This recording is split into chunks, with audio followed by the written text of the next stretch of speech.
Since every day on a ranch or farm is a working day, I hadn't been surprised to see that the big house felt pretty empty, and the only glimpses I caught of other people had been distant ones.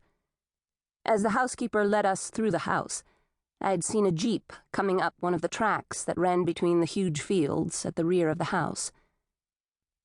Lizzie Joyce and her sister, Kate, had been waiting in the gun room. I was sure they called it the den, or the family room, or something else to indicate it was where they gathered to watch television and play board games, or whatever really rich people did with their evenings when they lived way the hell out in the sticks. But to me, it was the gun room. There were weapons and animal heads all over, and the decor was supposed to imply this was a rustic hunting lodge. Since the house had been built by the Joyce grandfather, it reflected his taste, I guessed, but they could have changed it if they'd objected. He'd been dead for a while. Lizzie Joyce looked like the pictures I'd seen of her, but the impression was strictly practical. She was a working woman. Her sister Kate, called Katie, was a scaled-down version of her big sister, shorter, younger, less seasoned. But she seemed just as confident and hard. Maybe being brought up with gobs of money did that to you. The gun room had a wall of French doors leading out onto a wide brick porch. There were urns that would be filled with flowers in the spring, but it wasn't time yet. The temperatures still dipped below freezing sometimes at night.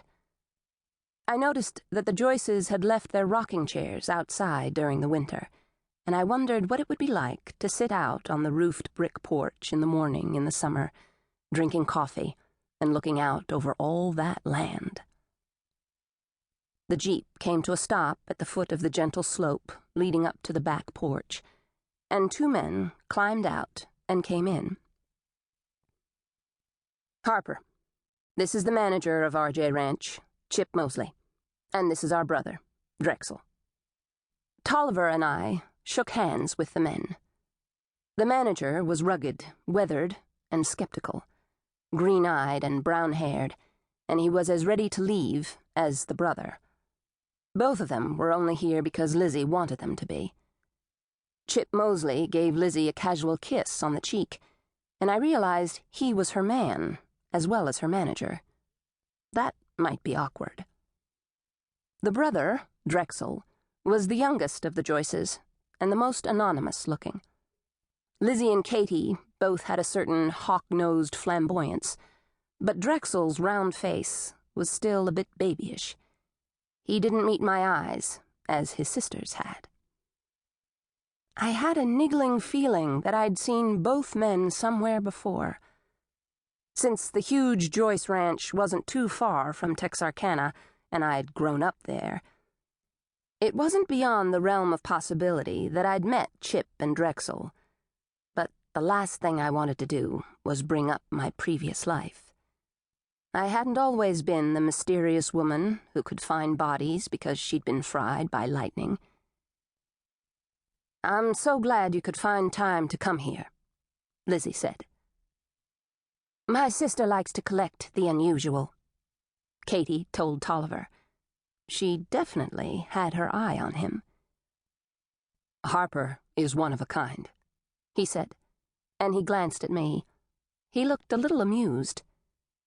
"Well, you better give Lizzie a good show for her money," Chip said, his weathered, handsome face giving me a big dose of warning. I looked at him more closely. I didn't want to be seen showing interest in someone else's honey, but there was something for me in Chip Mosley, something that spoke to my special talent.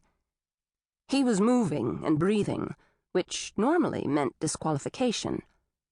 My business is with the dead. Since Lizzie Joyce had found a website that followed my travels, she apparently hadn't been able to rest until she thought of a job for me to do.